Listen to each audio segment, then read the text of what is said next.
Olá, boa tarde, bom dia ou boa noite. Tá dependendo da hora que você tem aquele vídeo ali. A minha nome é Vera. Eu estou ali para me pedir ajuda para minha irmã Igor.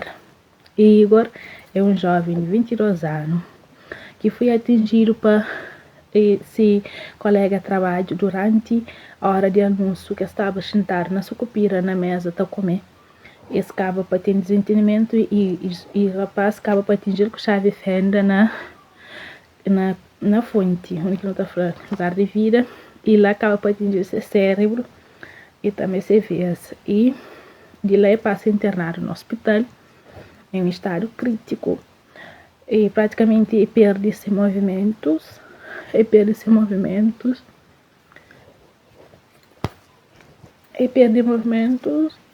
De lá não estava num processo de desespero e não acaba para pedir sem evacuação, mas infelizmente as farmácias eram críticas que pode ser evacuado.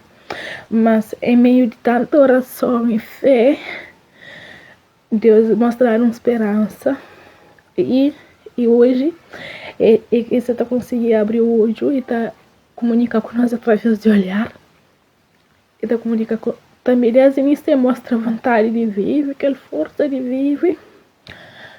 Hoje esse está comunicando com o nosso olhar. E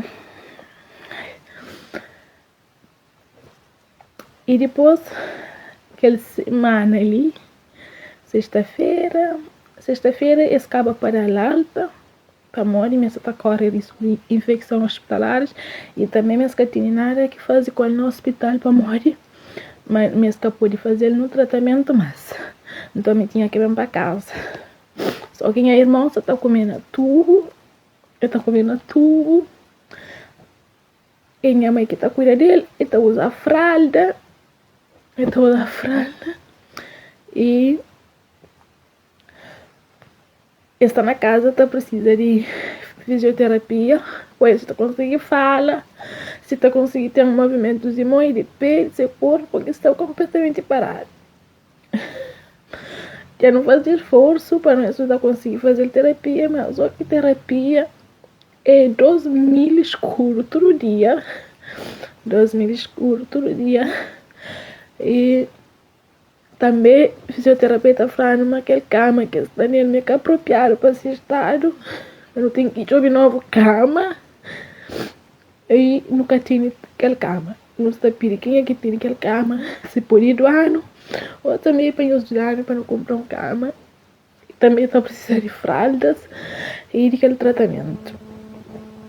E é aquela que está ali para pedir aquela ajuda. Quem é que pode ajudar, não pode ajudar. Por favor, que nos apire nós. Obrigado, nós tudo.